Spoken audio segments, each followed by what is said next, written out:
Hello, everybody. So glad to see so many folks here in the room today. Everybody, please help me wave hello to the folks out there on the live stream. Hi, live stream.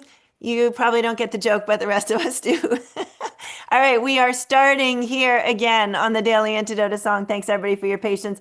And we are really happy to be here today on day 2,222 days of getting it always technologically right here in the Daily Antidote song, and really always being right in the right place at the right time here in the Daily Antidote. So thanks, gang, for joining us, for singing, and for community. We're waving to all the good folks here in this space, coming in from lots of different states and some different countries that I see. And we're waving to all the good folks out there on the live stream who are always coming in from wherever it is they're coming in from. We don't know, but we're really, really glad you choose to be with us today. It is May. It is Asian American Pacific Islander Month, and today is also a day that we are going to be streaming. After we sing today, we're going to stream a video that was put out by the ACLU, and it is a video designed to help folks understand how to work with ice in the context of them being in your own neighborhood. It's called Eyes on Ice. It was very powerful when I watched it, and I know that different folks here in this space have been encountering ice arriving in their neighborhoods, and so it's a very important thing to watch and to know. So I am going to also take another deep breath. Everybody ready? It's a tough and crazy world right now, and I know all of us feel it every day, and that's why we come in here to sing. And I'm super excited today to have in the room with us Wes Weddell, who's coming in from Seattle, Washington. He sings with us and hosts with us very, very often. And Wes, I'm not sure if you're going to feel like you've ever heard this before, but how would you feel about teaching us our part and sharing your song? Make sure you have the right capo on. That feels like why I'm here, so let's do it. Here's the chorus of the song I'm going to do, and context will come later. But chorus for you goes just like this. I am just an ordinary monster, going quiet and alone about my labors, only going out at night, always staying out of sight, trying not to put a fright into the neighbors. That's how it goes. That's awesome. Can we do it once with you? Of course, you can do it as many times as I do it. That's fine with me. All right, here we go. 1, 2, 3, 4. But I am just an ordinary monster, going quiet and alone about my labors, only going out at night, always staying out of sight, trying not to put a fright into the neighbors.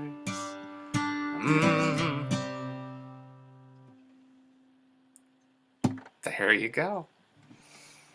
Beautiful. I think we should sing the whole song, and I'm excited to hear more about it. Okay. Ambitious number of words for Daily Antidote of Song, but here it comes.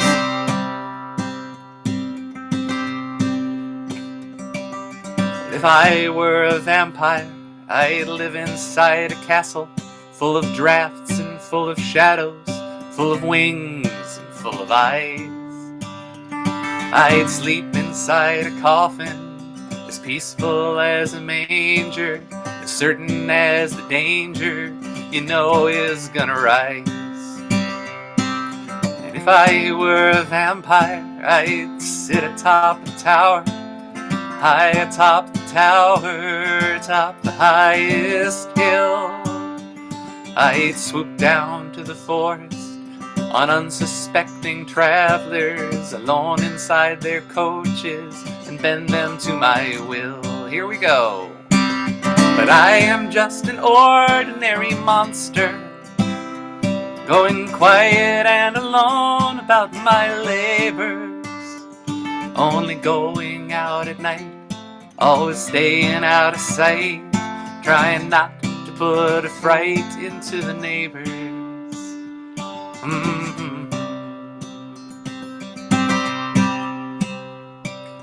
If I were a werewolf, I'd settle in the country, near a quiet little village with a castle on a hill.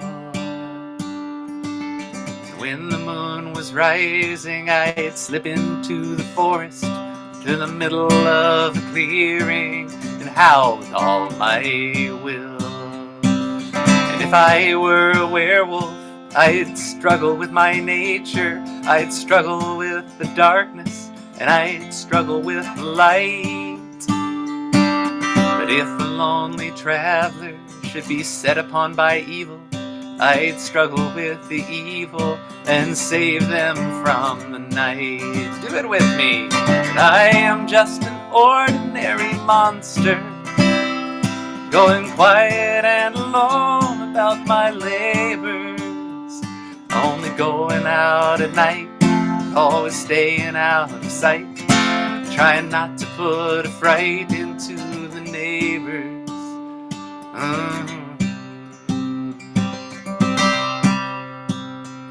But I could be an evil vampire, I could be a wily werewolf, or even a lowly zombie, or a secretive Sasquatch.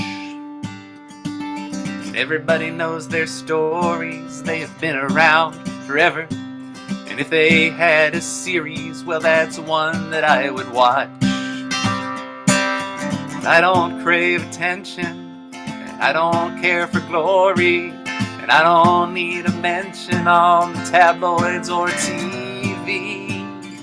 Cause when I'm dead and buried, nobody will remember, cause everybody knows there's nothing special about me. Cause I am just an ordinary monster, going quiet and alone about my labors, only going out at night, always staying out of sight, trying not to put a fright into the neighbors. One more time. I am just an ordinary monster, going quiet and alone about my labors, only going out at night, always staying out of sight, trying not to put a fright into the neighbors.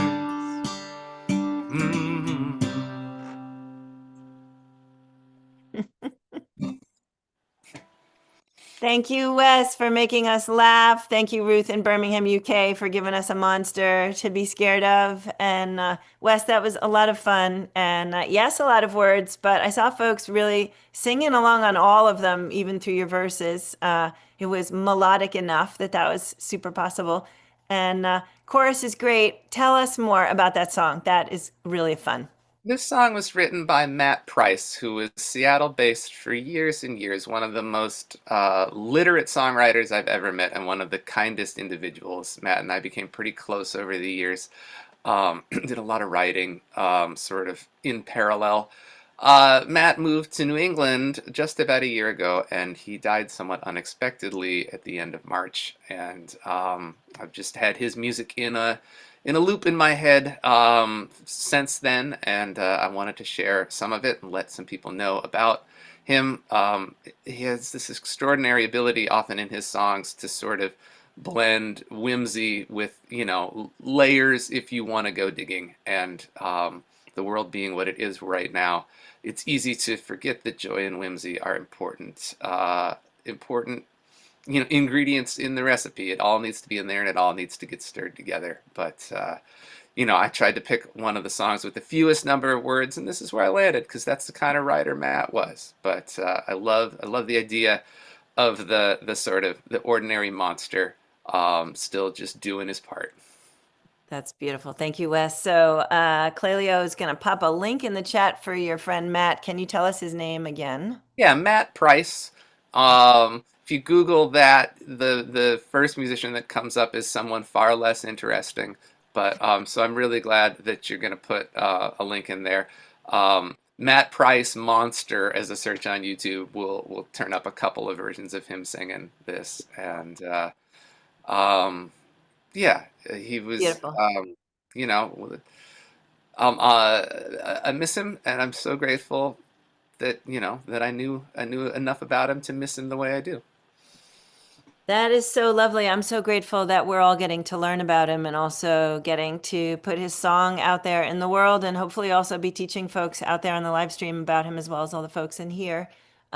And also, the contrast between the joy and the whimsy of the song and then the news that he actually died and unexpectedly is kind of, it feels to me like the same way I'm fitting through the world as a whole right now, right? The contrast between these moments of joy that we can find in this whimsy and then this complete intensity of universe going on. I'm just wondering if you have anything you want to share about sort of how you're doing these days and what else you're doing to bring the joy and the whimsy and, Um, and yeah, what you're doing to be active. yeah. How are you doing is the easiest question to ask and the hardest one to answer right now, I think. But you know, balancing local engagement with existential dread. Like that's kind of my usual.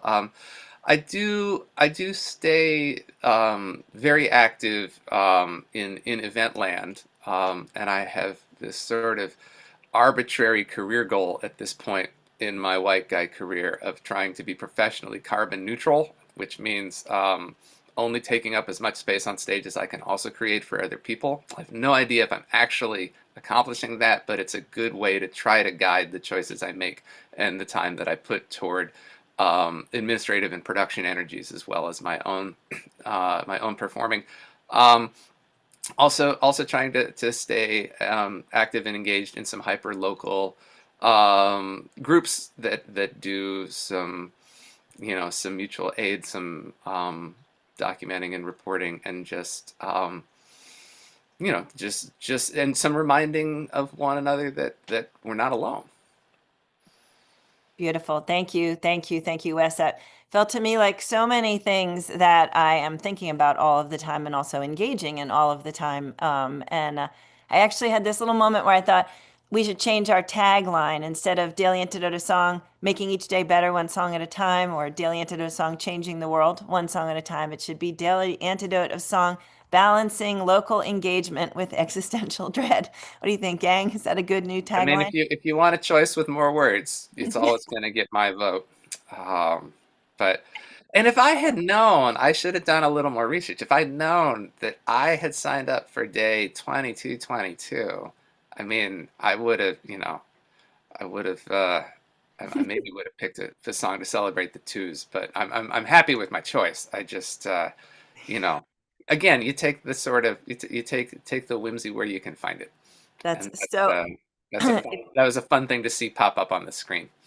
That's awesome. If you happen to find a song that's called 2,222 Consecutive Days of Singing, if you find that song, we'll let you sing that in here anytime, even if Oh, it's that's not. I Yeah. appreciate that. I mean, I'm sure that the song from Rent is going through a number of our heads right now as we're trying to just change the number, right? But Oh, that's great. Thank you, Wes. Lots of laughs, Wes, as always with you, and it's such a blessing. Thank you to share glad to space. have you. Glad to know this exists and to have it part of one of the things I say yes to. Beautiful. So usually we sing the song again. Are you up for singing the song again? Yeah. Oh yeah. Yeah. Do it. Bring the words. Here we go. All right. So now y'all know how it ends, but we're gonna do it anyway. Those of you in the Zoom room have already sort of had one sort of reprise moment with your day. So this is for Matt Price.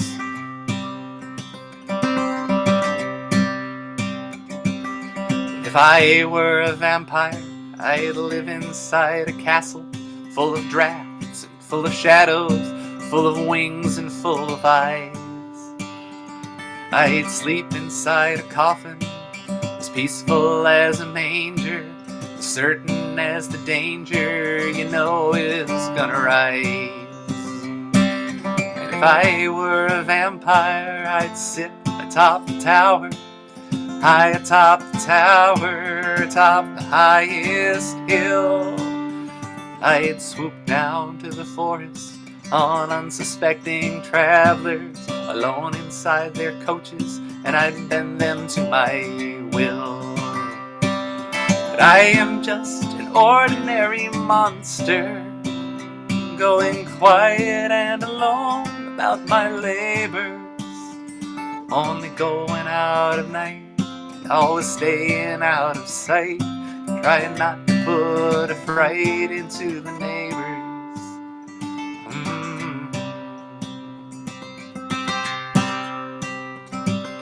Well, if I were a werewolf, I'd settle in the country near a quiet little village with a castle on a hill.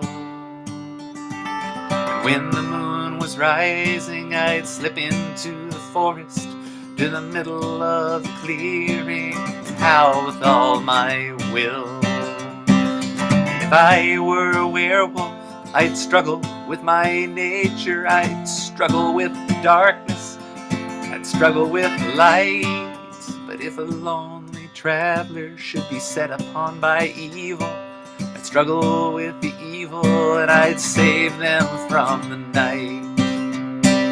But I am just an ordinary monster, going quiet and alone about my labor, only going out at night, always staying out of sight, trying not to put a fright into the neighbors.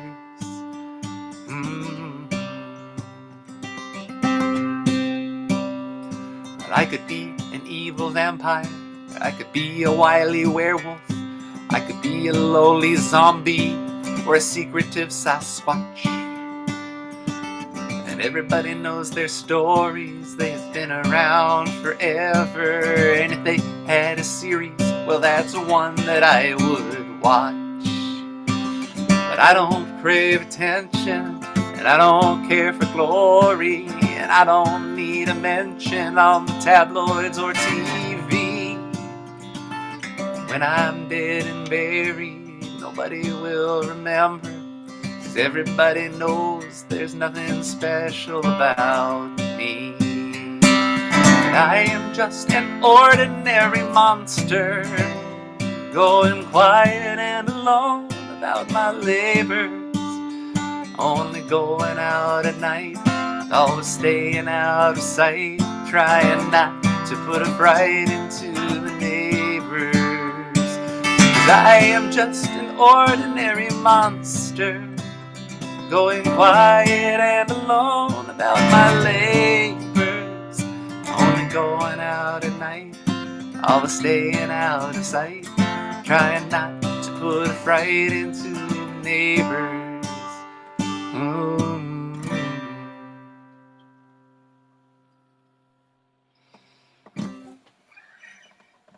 Thank you so much. Thank you, Wes. Thank you, thank you, thank you. It was really, really brilliant to sing with you today, as always, and I'm really grateful that you're here. I'm going to take a quick sec just to remind everybody this week we've got Joe Jenks.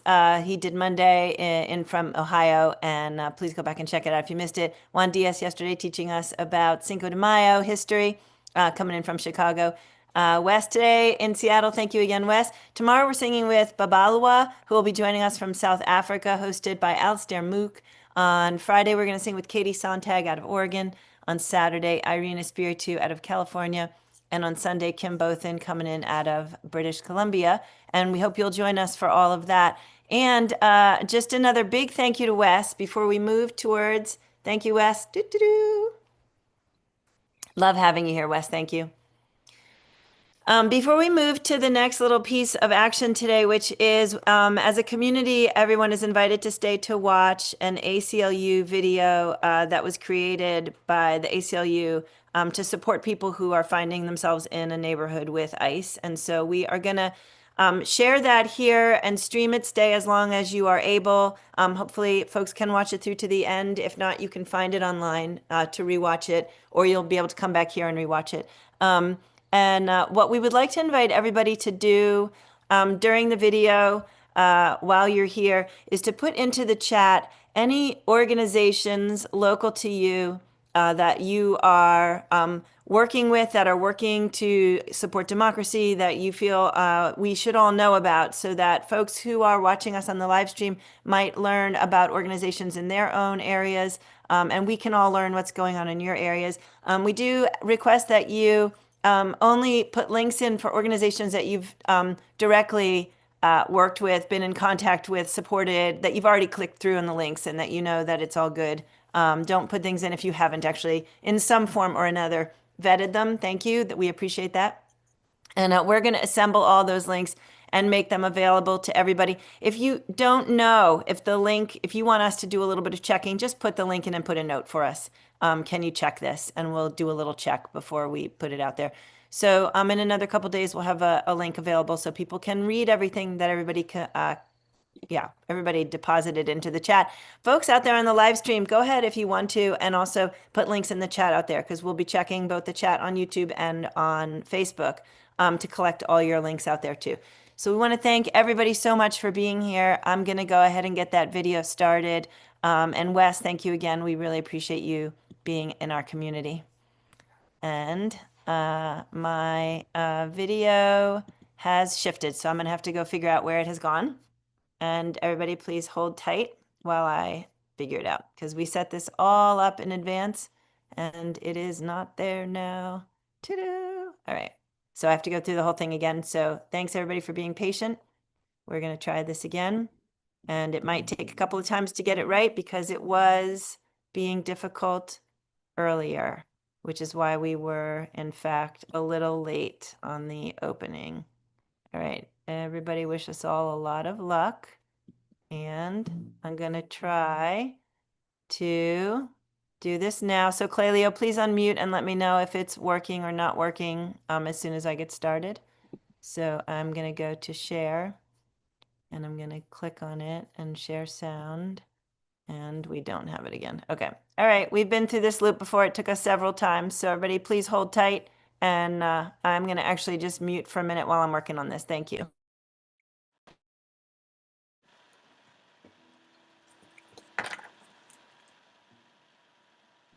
Okay, Clelio, trying again.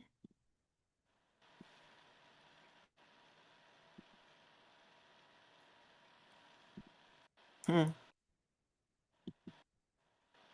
now we actually have the video not playing on YouTube. In another minute, we're gonna, all right, hang on, everybody. Thank you. Redoing. Do-do. Do-do-do-do.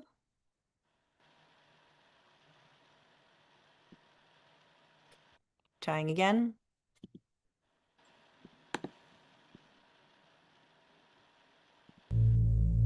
Do we have sound and do we have moving video? Please let me know. Hello, everyone, and thank you for joining us. Sound, no video. Call. My name is Aida Mekig, and I'm the ACLU National Organizing Director. Thank you. We're going to try again. Sound, no video that time, right? Yeah.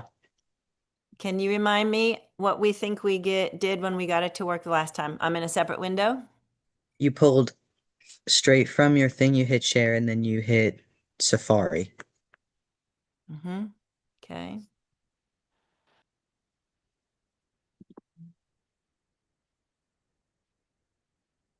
I think it's going to not work again, but then I'm just going to share it from the small screen. Hello, everyone, and thank you for joining us for this urgent call. My name is Aida Mekig, and I'm the ACLU National Organizing Director. We are so grateful to stand alongside you during this difficult time in our country and appreciate you continuing to show up for your communities. As you may know, federal agents tragically shot and killed 37-year-old Alex Preddy this Saturday morning in the East Street neighborhood of South Minneapolis after beating him in front of witnesses. This tragedy comes less than 3 weeks after federal agents shot and killed a 37-year-old mother, Renee Good, in Minneapolis. For nearly 2 months, federal agents have ramped up immigration enforcement operations in Minneapolis and other parts of this country. This is why many of you have protested against ICE in our communities and demanded they get out now. ICE continues to endanger communities and must be stopped before anyone else is hurt or killed. Enough is enough. Exercising our constitutional right to document and record ICE and other federal agents is more important than ever. We must continue to bear witness to what is happening, and you have the right in doing so. We have a right in freely expressing our political opinions without fear or censorship or violence. We all have a First Amendment right to film law enforcement officers carrying out their civic duty or their duties in public. Our government should not be able to operate in secret. And exercising our First Amendment rights continues to be a vital way to push back against authoritarianism and the terror and harm we are witnessing. This call will give you the tools to exercise your rights, and specifically rights when documenting and recording law enforcement encounters. We will also share how to take action now. Despite what this administration wants us to believe, ICE and CBP agents are not above the law, and your voice is essential to demanding Congress rein in on ICE. Also, in breaking news this evening, we've read that Greg Bovino has been reportedly removed as Border Patrol Commander at Large. His demotion is another clear sign that the Trump administration is feeling our pressure to stop federal agents' cruelty. We're not letting up ICE until ICE and Border Patrol stop terrorizing our families and our communities. Thank you again for being here with us tonight and in the community, being willing to do your part to protect our community members. I will now pass it over to Marjorie, a Minneapolis community member. Over to you, Marjorie. Yeah. Two of my neighbors have been killed, but because of ordinary people documenting the actions of ICE, we're able to show the truth of what happened to Renee and Alex. And we're also able to track what is happening in our community and ensure that our neighbors are not being simply disappeared. I'm here to tell you that in the face of fear, we know that we will win. And we know the way to win is for you to organize in your community. Don't wait for ICE to come to your front door to do this. Organize today with your neighbors, organize with your school or your faith community. My name is Marjorie. I'm a proud resident of South Minneapolis, a public school parent, and most importantly, I'm a mom. For the last 7 weeks, I've watched in horror as my beloved neighbors and community members have faced violence, abduction, and terror at the hands of ICE and other federal agencies. Last June, I bore witness to the first large immigration raid in Minneapolis. I went home and had to look my kid in the face, knowing that the people this administration is indiscriminately rounding up are his friends and their families. I knew at that moment I needed to shift my daily life in big and small ways to fight for the city that I want him to live in. I know some of you think you're not qualified or that you're waiting for someone to tell you how to do this right. But let me tell you that the person who's going to do that is you. You're on this call. You have 5 neighbors right now who are waiting for you to talk to them and get organized. And that's how you start. You won't be perfect. You'll make mistakes, but you just have to start. The same day my neighbor Renee was murdered, I witnessed 2 people abducted in front of my house and students and educators tear gassed at Roosevelt High School. That day shook me to my core. But the truth is, most days in the last 2 months have felt like this. I felt scared and overwhelmed.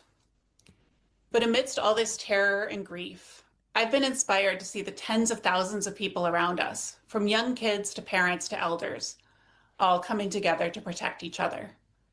Not because they're not scared and overwhelmed, but because we collectively refuse to allow these masked people to continue to bring terror to our neighbors. Block by block, school by school, neighborhood by neighborhood, we'll protect our children and our neighbors from this occupying force that shows no regard for the safety of our residents. As horrific as it is, what I and everybody in this city understood from Renee to Alex is that DHS does not tell the truth. We know because of documentation like what you'll learn to do at this training tonight. We know what happened to Alex because even after Renee was murdered, more and more of our neighbors are in the streets documenting, in spite of our fear. Despite the very real risks, we are out in the streets trying to help our neighbors. And I know I speak for many of us when I say I've never been so proud to be from Minneapolis. I also want you all to notice that the people doing this work of protecting our neighbors are regular people. We wake up an hour early to make sure our kids get breakfast and get out the door, so we have time to make sure that the other kids on our block get to school safely. And then we're back out in the streets so that when another parent walks them home after school, it won't be to an empty house. This is a crisis. We can't keep going with business as usual. We're going to be forever changed by this experience, witnessing what is possible when we look to ourselves and one another to build the world we want to live in. We're building that world right here, right now in Minneapolis. Hundreds of thousands of people, including many of you, in this call took action on January 23rd to demand ICE out of Minnesota. But our call isn't for them to go somewhere else and terrorize another community. Our call is that we need to hold to account those in charge. No matter who you are, what skills you have, or where you live, there's a role for you. There's lots of things you can do. But what I'm asking you to do is organize today, tomorrow, and the next day in your own community so that we can have a democracy that keeps our families and our neighbors safe and prosperous. Thank you for letting me talk to you, and I'm going to hand this to my friends at the ACLU for Know Your Rights training.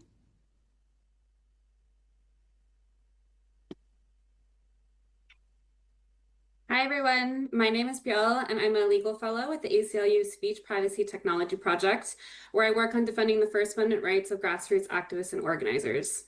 I'm honored to be here tonight with all of you to talk about your right to record immigration and law enforcement. So let's get into it.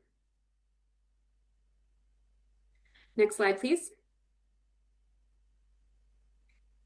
So you have a right to photograph or film anything plainly visible in public, including immigration and law enforcement, so long as you're not trespassing or violating a lawful order. Recording immigration and law enforcement officers is not a crime, and they cannot arrest you for that alone. But you want to make sure not to physically interfere with an officer. The First Amendment does not protect interference or obstruction. And we'll talk more about this later, but maintaining a reasonable distance from the officers reduces their ability to falsely claim that you were interfering or obstructing while you were recording. And we also just want to note that on private property, the owner can set rules about photography or video. If an officer demands to see your phone or tries to take it from you, remember that they do need a warrant. Without a warrant, law enforcement may not confiscate or view the contents of your digital devices, nor may they delete your data. Some important limitations to keep in mind. While you do have a right to record law enforcement in public places, there are some important limitations. The First Amendment does not protect civil disobedience. Even if your motivation is law enforcement accountability or sharing immigration enforcement abuses with the public, you can still be subject to punishment for breaking otherwise valid laws. So, for example, many states have hands-free driving laws, and those laws make it illegal to have your phone in your hand while you're driving. In that case, if you're recording ICE from behind the wheel while you're driving and holding your phone, you could still be pulled over or cited for breaking that law. And remember that if you're obstructing or physically interfering with their operations, you can be arrested and punished for that, even if you were doing so to express yourself. And as a side note, since we're talking about recording, some states do have two-party consent laws that would apply in private interactions. So when you're thinking about your right to record, keep that in mind. Next slide, please.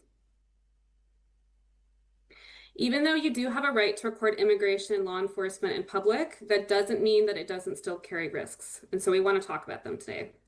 As we've seen time and time again, from LA to Minneapolis, many officers are still retaliating against people who record them. Some of them are reacting harshly to those who record their activities, including by threatening and making arrests or worse. And even though that kind of retaliation is an illegal violation of your constitutional rights, and the fact that it's illegal may protect you from prosecution and punishment once it goes to a judge, that's still a painful and draining process to have to go through, so we want to minimize the risks however we can. And as we've all seen, agents might respond with physical force, they might pull out their guns, they might spray chemical irritants or assault people. And your physical safety and the safety of those around you and the person being targeted or detained is a top priority. So we'll talk some more about some ways to reduce those risks in a bit. We had whistles, they had guns. So we also want to give you a note on whistling. One increasing tactic, which was first popularized in Chicago, has been the use of whistles to warn neighbors that the danger of immigration enforcement is present in the area. When ICE or Border Patrol agents are spotted, the whistles ring out as an early, fast, decentralized warning system. And the sound of whistles brings neighbors who are willing to assume the responsibility of bearing witness out of their homes to observe and document. It also enables those who don't want to be exposed to this activity to stay away. That could include parents who prefer to shield their young children from trauma. It also includes people fearful of being targeted, harassed, or subject to unlawful stops, questioning, and excessive force, regardless of their immigration status. When whistles blow, reports are made to local immigrant rights groups, observers are alerted, and abusive enforcement tactics are less likely to go unseen, unheard, and unaccounted for. So whistles are a clear and recognizable way to signal to others nearby that help is needed and that abuses of power might be occurring, or to summon others to lawfully document and record immigration enforcement. But there are some considerations to take into account if you plan to use whistles or other forms of communication to alert others about nearby enforcement operations. Whistling in this context actually hasn't been tested in court yet, so we can't predict for certain how courts will view whistling. But what we can offer you today is an analysis drawing from general First Amendment principles regarding free speech and the right to protest. So here are some basics for you to keep in mind. You have a First Amendment right to share or report information about what law enforcement officers are doing in public and where they're doing it. You also have a First Amendment right to peacefully protest, which includes the right to express your opposition to law enforcement activity, whether that's through silence or through communication intended to be heard by people nearby. But remember, you do not have the right to interfere with or obstruct law enforcement officers from performing their duties, and you can be criminally charged for doing so.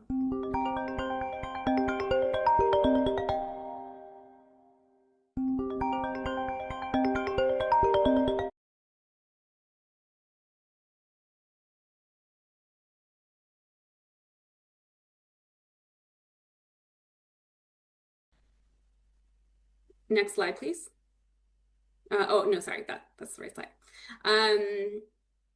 So whistles, when specifically used to interfere with enforcement operations, are not likely to be viewed by courts as a protected First Amendment right. The First Amendment does not protect an attempt to help someone evade detection if you know, or if you're acting in reckless disregard of the fact that the person in the country is in violation of immigration law.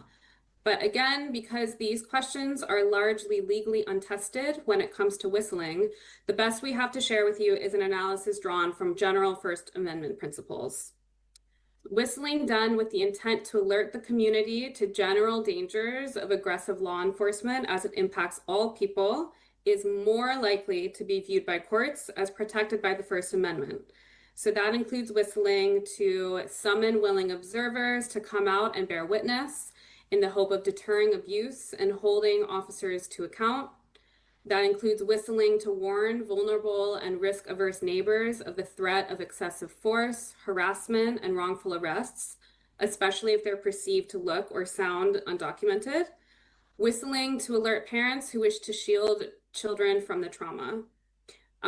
These are all situations in which we think that the First Amendment is more likely to protect this in the eyes of the court.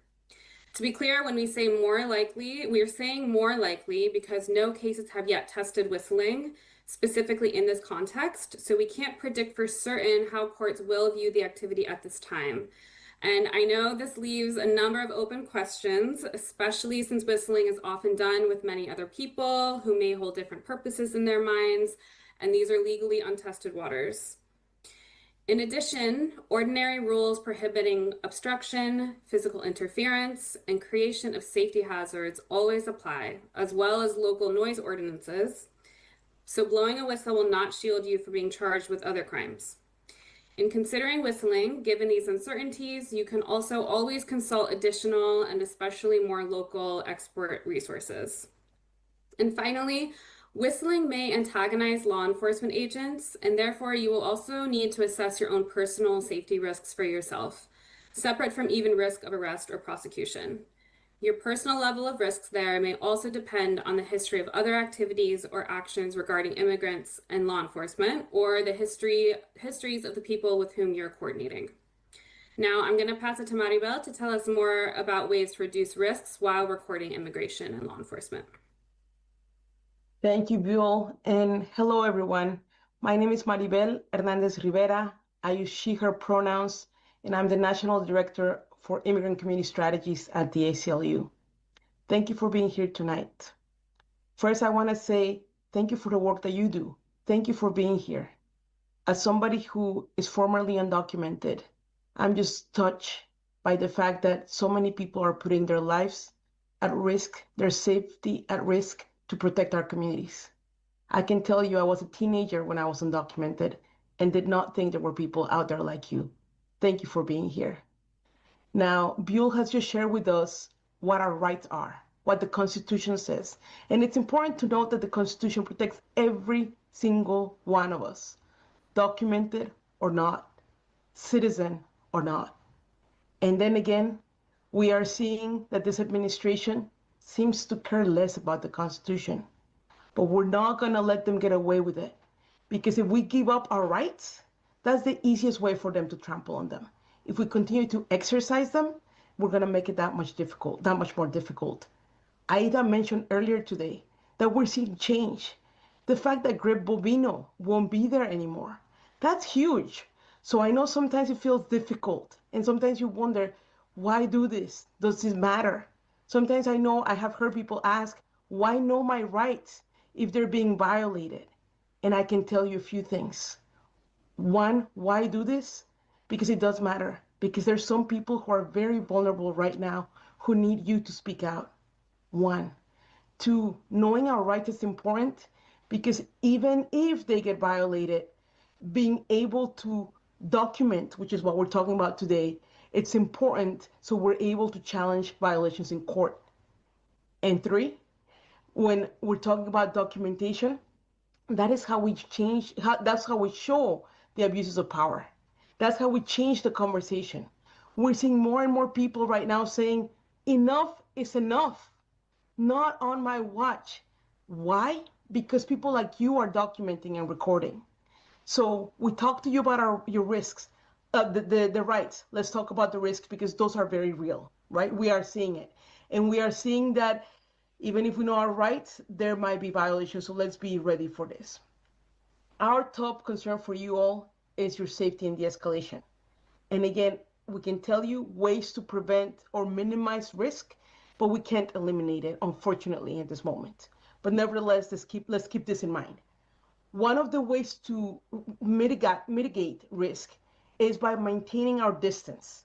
And some people may ask, well, what is safe distance? Well, I can tell you, one of the rules of thumb is if the officer has to walk towards you because you're at that distance, that is a good rule of thumb of safe distance. So keep in mind maintaining your distance.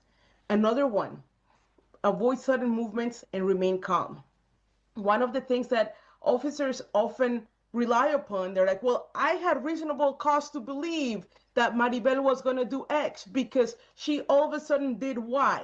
So if we remain calm, if we avoid sudden movements, we give them less of a reason to say that they believed that something bad was about to happen.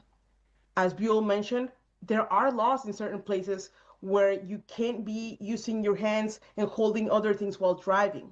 So one of the things that you can keep in mind is, well, are there alternatives? There definitely are. The passenger can record. There are also some people who are now using dash cams. So again, being aware of what excuse can they use to come after you is something to think about. Keeping our hands open and visible is really important. Following instructions. I know sometimes it's really hard because we hear the instructions, we believe those instructions are not lawful, we believe that what they're doing is wrong, and it can be, and that could be the case. But let's again, talk about right now mitigating risks, de-escalating, and keeping safe. So let's make sure that if we want to do that, the best thing to do is follow the instructions, and we can always challenge them in the court of law. We can always record what happened. We can always document for later. But in the moment, it's just best to follow those instructions. And as you're following them, and if you're recording, record yourself complying, right? So if the officer says back away, you can say, okay, officer, and then you can record yourself backing away. So you can continue to record if you feel comfortable, and at the same time, make sure that it is recorded that you actually did comply with the instructions. And then Buell mentioned not resisting, not obstructing. Now, again, I want to emphasize that many of these things people do, and then again, things get out of control. So this is not, I'm not saying that this will definitely take away any risk, but these are some tips that we can use. Now, I want to move us towards a role play because I know that it's always helpful to practice because when we are like actually in the action, it's hard to remember what we learned.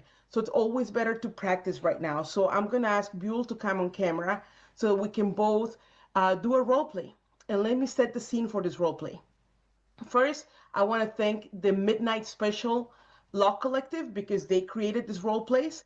And these role plays are about an observer who is documenting an arrest and is trying to record what's happening. But what they're doing, and they're doing it behind a law enforcement officer. Buell is going to be the observer. I'm going to be the law enforcement officer. And in the first scenario, Buell's going to take an approach where she is right on my face. And then in the second scenario, she'll take a different approach. Feel free to write in the chat what you're seeing, the different approaches that you're seeing, and why you think that might be the case. So Buell, you ready? Great, I see you there. So let's do it. Action. Hey, back away. I have a First Amendment right to film ICE. I said back away. I have a right to document you. Hey, that's my phone. I was recording with that. Well, now take notes. Scene. So that was one approach to our observer recording what was happening. Let's take a different approach and see what that looks like.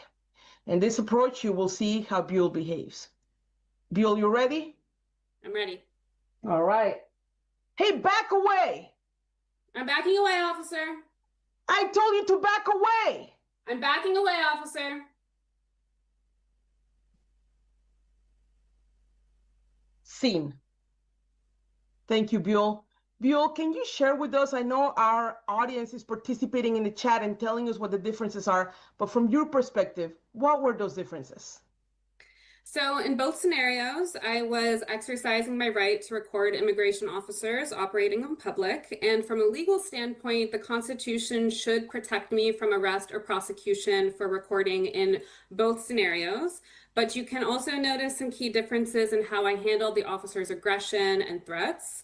So in the first scenario, I used my rights to argue with the officer. And even though the First Amendment does also protect that speech, arguing with an officer could also escalate the situation, and it could put me and others in physical danger.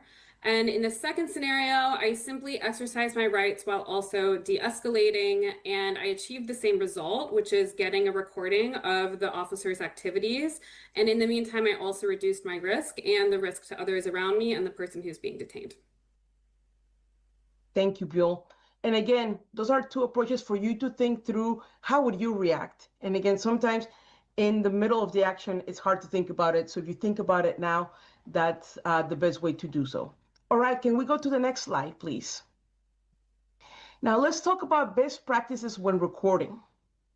So one of the things is make sure you capture the details, such as the documents that the agents produce, if they produce any. For example, if they're going door to door, they might produce a document, they might not. Any weapons that they're carrying, any badges, any uniforms, anything that they are wearing, it's important.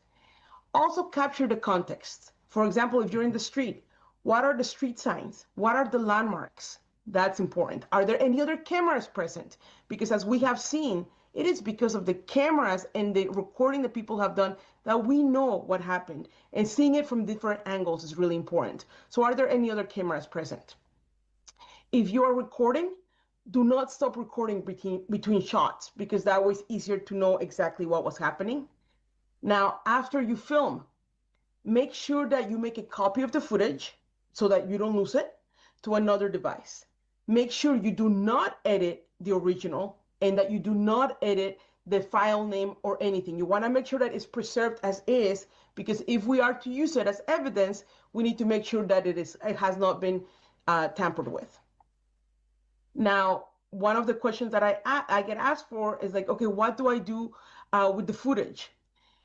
One of the things, the best thing to do is to either give it to the victim's family or their lawyer if you have their information, because they get to decide whether they want to release it, how they want to release it, what is the best way to release it. That is the best way to do. If you don't have access to the family and you don't have access to their lawyer, you could also contact immigration organizations in your area who probably can guide you as to like what is the best way to do it in your locality. So that's something to think about. Now, Buell, we have about 5 minutes for questions. And I've been looking at the chat and I'm seeing some questions that are coming through. So the first question actually is for you. So let me ask you the first question. And the question is, we're talking about phones, right? And there's a lot of questions like, should I use my phone? We're seeing what's happening. And the question is, what should I do if an officer takes my phone away from me and keeps it or looks at it without a warrant?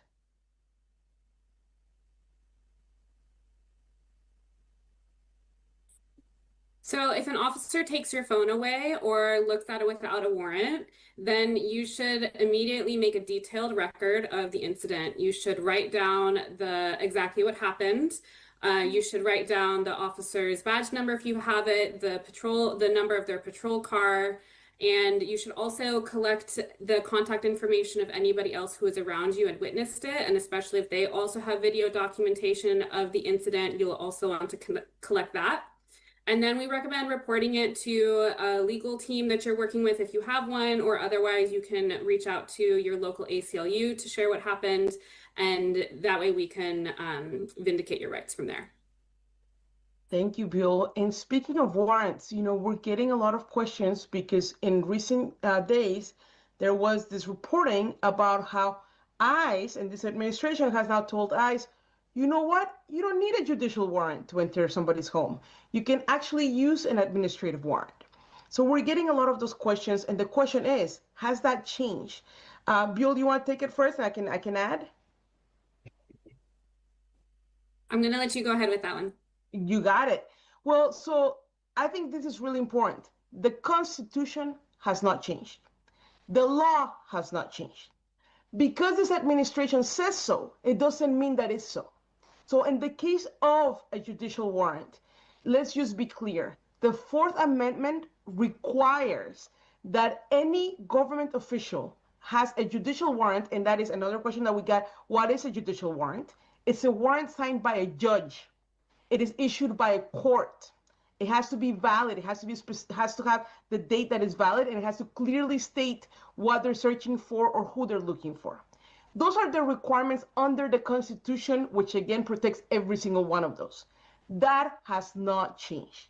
So yes, in recent days, we have heard reports that this administration is now telling its officers, it's okay, you don't need a judicial warrant. You can just enter into somebody's home. I can tell you that the law has not changed. And so here's where we know our rights and our risks. The right is you have the right to not consent to people to come into your home unless they have a judicial warrant. They do not have the right to enter your home unless they have a judicial warrant. And now the risks, because under this administration, we are seeing officers come in and we're seeing this directive, which by the way, was secretive, which by the way, we learned about it because there was reporting, otherwise we would not have known. So just to emphasize and underline, the law hasn't changed, the Constitution hasn't changed, and yet we are seeing violations. Bill, we have a question for you here, and it says, what happens if law enforcement demands your phone and threatens you with arrest if you don't hand it over? I think we already answered that one, but I'm seeing another question come up a lot, which is what if the order is to stop recording? And if officers are telling you to stop recording, again, every circuit court who has looked at this question has agreed that you do have a First Amendment right to record law enforcement operations in public. So we believe that the First Amendment does protect this activity and that they cannot lawfully tell you to stop recording or retaliate against you for doing so. they need to suspect you and have probable cause for you actually committing a crime, and it's not a crime to record law enforcement. So at that point, it's really up to you and your risk assessment if you want to continue to record, knowing that it should be protected, while also weighing that against the awareness that many people's rights are being violated right now, and there's always some risk of retaliation, whether that's physically or with arrest. So something for you to weigh for yourself. Thank you, Buell. Also, we're seeing a lot of the question as to whether the slides will be available. And I should tell you this presentation is being recorded, and you will be receiving the recording with the slides. I also should know that if you go to the aclu.org in our Know Your Rights section, we have all of this information where you can get it. And there was a question, in fact, as I want more information so that I can provide that information to my community, so we can do that. I'm seeing a question that, again, somebody's saying, I'm a naturalized citizen. Should I consider carrying my passport with me? Should I make a copy? I am worried that if I carry it and I get stopped, they might take it away. And if I don't know, and I don't know what would happen, should I carry a copy? So again, let's go back to the law. The law in the United States does not require anybody to carry proof of citizenship. That's the law. And however, some people who look like me, who speak like me, we are now choosing to carry something just in case violations happen, right? So some people are choosing to carry their passport. There's also a passport card that some people are choosing to carry. Other people, what they're choosing to do is they're making sure that their family and their loved ones know where to obtain that documentation in case it's needed. Because the reality is that we have seen U.S. citizens be picked up and detained by this administration, even when they're saying I'm a U.S. citizen, even when they're saying I'm a U.S. veteran, even when they're showing documents, right?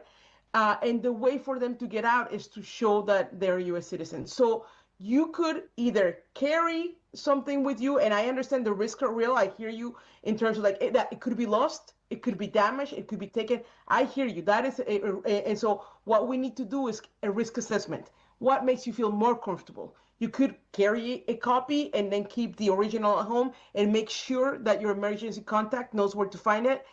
Either your passport, your birth certificate, your naturalization certificate. Those are some choices. Buell, do you see another question coming your way? Yes, I see a question about what is the legally safe distance, or what's the legal distance that I have to be away to record. And there's no bright line legally for what that distance needs to be. So unless you live in a state that might have a specific law that officers could invoke telling you to back up a certain distance. But for those of you who live in states without those laws, you will just assess for yourself what is reasonable. And also you might want to take cues from the officer. And remember that a good rule of thumb would be that you want to be enough steps away from the officer that they would have to affirmatively walk towards you to be in physical contact with you. So you want the officer to have to actually come towards you in order to contact you. And that's going to reduce the chance that they claim that you are interfering. And you also want to make sure that you're not blocking anyone from entering or exiting the area. So these are some good guidelines, and overall, something you also want to check out with your local experts as well. Thank you, Bill. Well, that is all the time we have for questions, because we have more programming for you. We have amazing speakers who are in the front lines doing the work of protecting our communities. The next speaker is Pablo Alvarado. He's the co-executive director of the National Day Laborer Organizing Network, and they have been doing amazing work to protect our communities. Pablo, thank you for being with us. Thank you for the work that you do, and I'm turning it over to you. Thank you. Hello, everyone, and thank you to Indivisible for convening this urgent call. And thank you all for showing up tonight with your minds and hearts open. My name is Pablo Alvarado, and I serve as co-director of Antidote, the National Day Labor Network. And like all of you, I come here with a broken heart. I am Salvadoran. I'm a Salvadoran American, an immigrant. And I'm here with deep pain and outrage. Across this country, migrant communities are not only living in fear of assault and imprisonment, they're also enduring and witnessing deadly violence. In Minneapolis this month, as we all know, Renee Nicole Good and Alex Preddy were shot dead in encounters with ICE and Border Patrol. The deaths of these witnesses, who are our allies, our friends, our compañeros, as well as the many hidden deaths of migrants in detention, shock the conscience of our country. And these are not isolated events. They are part of an escalating campaign of authoritarian brutality. As I said, I'm Salvadoran, and I've seen what authoritarianism looks like. I lived it and I experienced it as a child and as a young man. And what is happening in Minneapolis now is similar to what I live in my own homeland, but also to what we experienced in Los Angeles last summer. Immigrant neighbors terrorized, families traumatized, and fear spreading everywhere where people gather to work, to live, and build community. The victims of this violence are not abstract numbers. They are our relatives, our neighbors, our colleagues, our friends. With each life lost, the anguish hits family homes, places of worship, workplaces, school playgrounds, and we cannot look away. This moment demands that we move from indignation to action. It demands that we show up for one another in person, in peace, full of courage, determination, and love. If you are able to step forward, if you are not at risk of deportation, we're asking you to consider taking action today, not later, today. It's obvious that the masked agents have the power of their badges, their institutions, and their weapons. But we have the power of the people, a power rooted in care, accountability, and community. And this is why my organization, Antidote, launched last summer a campaign that's called Adopt the Corner. It's a call to conscience. And here is what it means. Very simple. Find the places in your community where immigrants workers gather. It could be Home Depot, car washes, delis, day labor centers, street corners, construction sites. I'm sure you've seen some of these in your communities. Go there and commit to showing up regularly. Be present, be consistent, build relationships, get to know the workers, get to know their names, offer support, stand beside immigrants in the face of unjust enforcement, peacefully, powerfully, with love and care. This is solidarity in action. I've seen it. A daily commitment to accompany our neighbors that are in harm's way.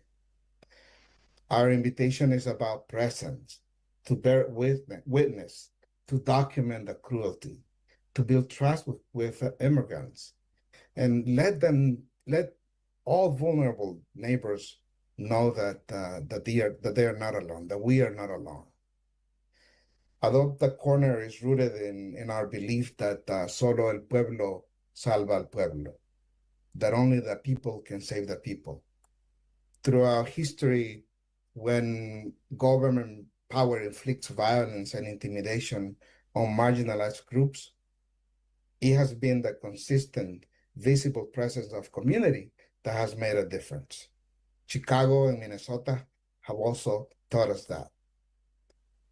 Studies and lived experience tell us that when people are seen, when there are eyes, relationships, care, accountability, enforcement actions, unjust enforcement actions lose some of their power to divide and terrorize.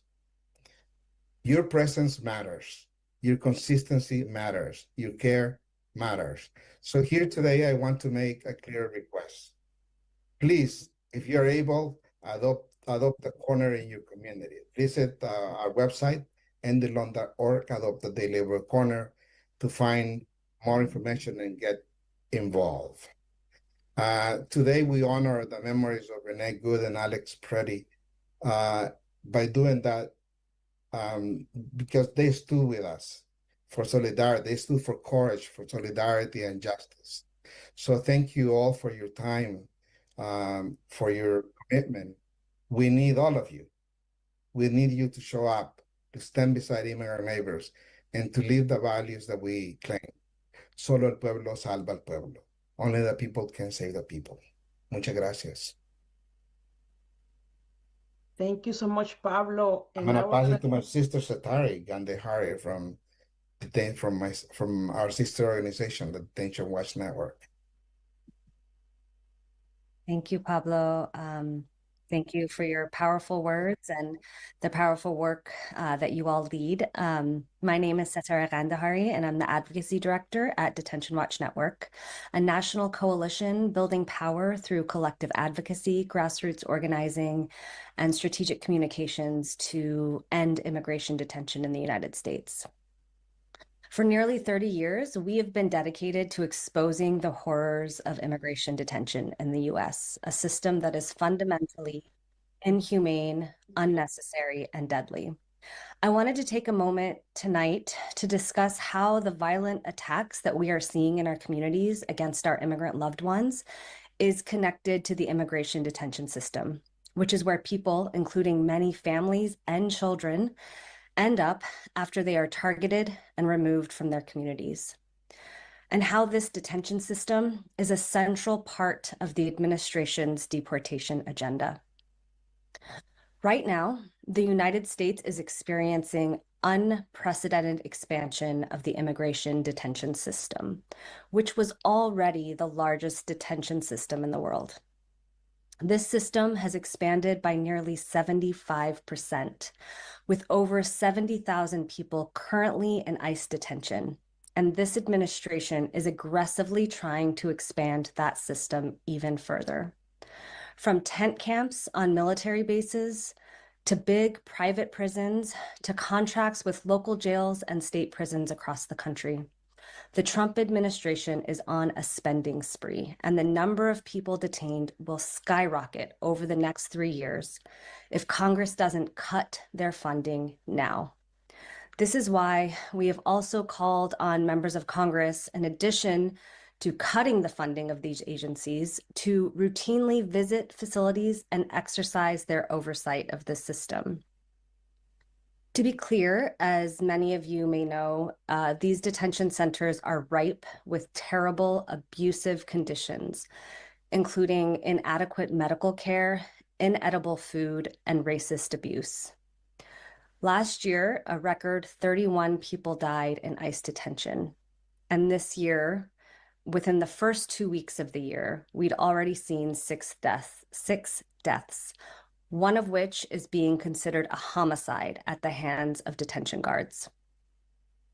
Detention Watch Network has members across the US advocating to end immigration detention and supporting people who are cruelly held in these facilities across the country. Our Communities Not Cages campaign supports and amplifies local community organizing to end ICE detention while illuminating the dangers of the Trump administration's multi-layered detention expansion plan. If you want to join us in that fight and unite for the rights of immigrants, the Communities Not Cages campaign is a great place to start. ICE detention centers are everywhere and expanding, which means federal policy is a local issue in communities nationwide. At Detention Watch Network, we can connect you with community organizing that may already be happening in your area. We can offer toolkits and training and other resources to help you get started to keep ICE out of your communities. I will now turn it over to Ashley. Thank you so much. Thank you. And we're so grateful for your leadership and the leadership of the Detention Watch Network. Y'all, I don't know about you, but I am rageful. I am inspired. I'm feeling all the feels, and I know that you are used to coming to our calls and not only getting information, training, political education, lessons from leaders that you can trust on the front lines, but you're also used to getting a call to action. Y'all are ready to be told what we're going to do together next, right? I think you are. But before we get to it, again, I just have to show some love to the ACLU, to Indaline, the National Day Labor Organizing Network, to Detention Watch Network, to Indivisible. I know we've got some Indivisible fam on the call tonight, and to the whole of the No Kings Coalition. Also want to shout out Act TV for making tonight's call possible. Y'all, this country and all of our neighbors in it and all of our neighbors around the world are absolutely disgusted and horrified by abuses committed using hundreds of millions of our taxpayer dollars. According to a recent survey from Data for Progress, 55% of voters think that any increased funding for immigration enforcement agencies is a bad use of taxpayer money. Again, 55% of voters. The New York Times polling released on Friday, meanwhile, found that 61% of people believe ICE's tactics have gone too far. Voters who watched yet another one of our neighbors be shot down in the middle of a Minneapolis street in broad daylight are looking to Congress to rein in ICE and hold them accountable for their actions. And senators currently hold the fate of ICE and Border Patrol funding in their very hands. This week, the Senate is meeting to vote on 6 government funding bills ahead of a January 30th government shutdown deadline. If Congress now renews the ICE budget with no strings attached, it will become complicit in the violence, the violations of rights, and chaos ICE is fomenting every single minute of every single day. This is the moment, my friends, to call your senator and tell them to do the right thing. And you might be like, Ash, you always telling me to call my senator. But yeah, I'm telling you to call your senator. I want you to follow the link that we're posting. You can see it right below my face, I believe. And I want you to call. You'll get connected directly to your senator's office if you click that link. And when you're connected, this is what I want you to do. I want you to tell them your name, let them know that you are their constituent, give them your city or your zip code, and tell them that you want them to refuse to fund the Department of Homeland Security, DHS, without real limits and accountability for ICE and CBP, ICE and Customs and Border Patrol. If no one answers, it's okay. Still call, leave a voicemail.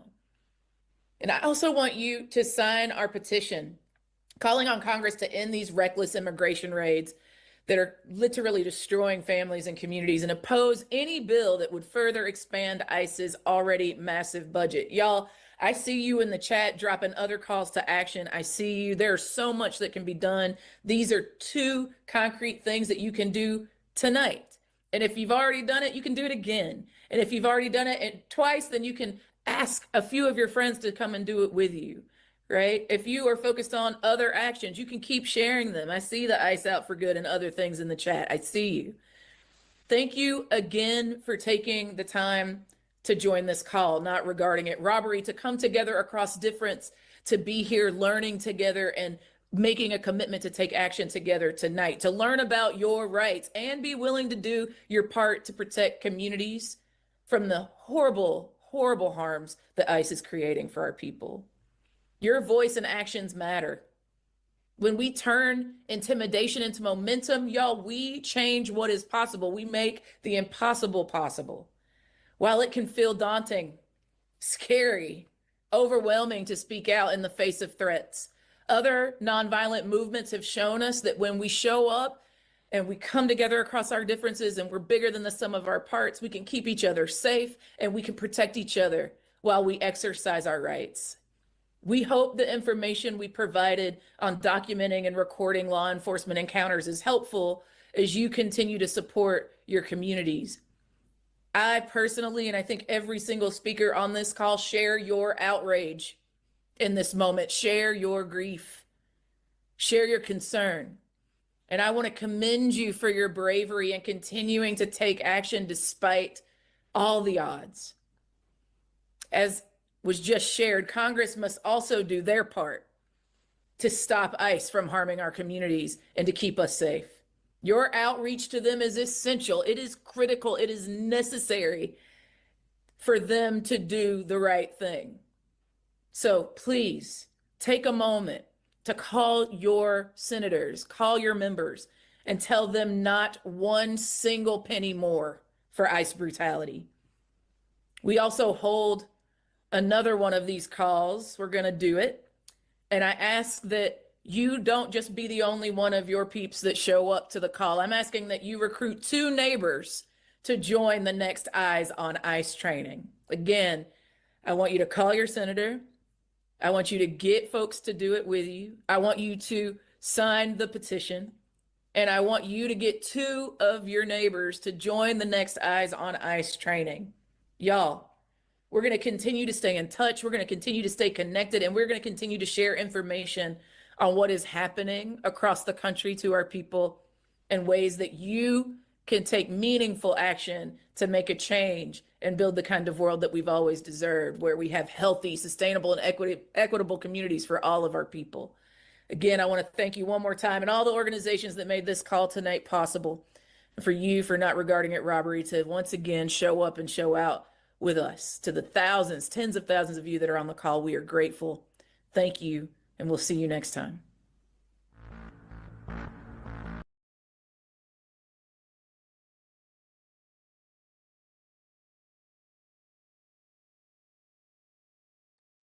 Thanks, everybody. So I think we've got enough folks in here that if people want to unmute and take a question or ask questions or anything, I'm happy to do it. I'm going to go ahead and stop the live stream. I want to thank everybody out there for sticking with us on that.